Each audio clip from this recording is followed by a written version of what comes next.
在中国武汉出现的致命的冠状病毒在世界范围内引起恐慌，一些专家关注该病毒对东突厥斯坦集中营带来的潜在威胁。专家指出，集中营的当局没有处理这种病毒的能力，集中营的条件很差。总部位于华盛顿的共产主义受害者基金会的德国研究员阿德里安曾自说，冠状病毒可以给东突厥斯坦危机增加一个全新的层面。华盛顿乔治顿大学的中国历史学教授詹姆斯·米尔沃德发出了另一个警告。据米尔沃德说，集中营的官员没有为可能的爆发做好准备。纽约时报的奥斯汀·拉姆齐根据前囚犯的证词说，至于集中营，那里的健康和卫生条件非常恶劣，如果发生流行病，可能会有重大的甚至是潜在的问题。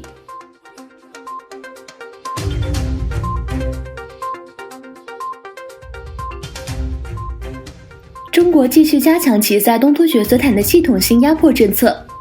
根据东突厥斯坦新闻社的报道，中国当局宣布已向东突厥斯坦所谓教育中心名义下的集中营拨款 6.8 亿日元，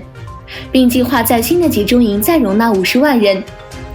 众所周知，中国政府在集中营拘留了数百万维吾尔族和其他突厥人。据报道，中国集中营实施了一系列侵犯人权行为。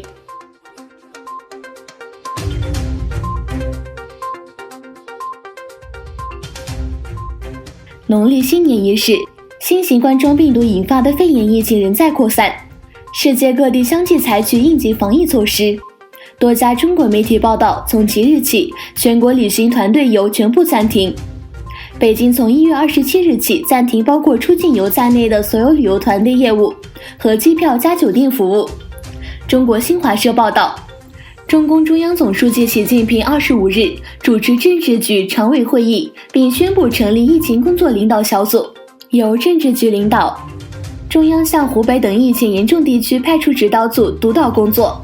报道称，习近平指出，面对新型冠状病毒感染的肺炎疫情加快蔓延的严重形势，必须加强党中央集中统一领导。另一方面，美国计划从武汉撤侨，星期天将安排包机前往武汉，将美国公民和外交官从这个被疫情笼罩的城市撤回美国。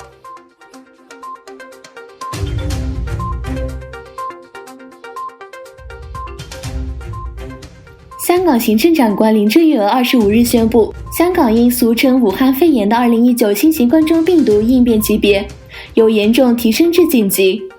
同时这也是香港因应重大疫情的最高级别，目的在控制肺炎病毒的进一步扩散。林郑月娥宣布，目前因春节停课的全港中小学、幼稚园及特殊学校将延至2月17日才恢复上课。她还表示，政府会取消协约举行的香港马拉松。林郑月娥表示，将无限期暂停来往于武汉的航班以及高铁，入境人士的健康申报扩至码头、陆路口岸以及港珠澳大桥。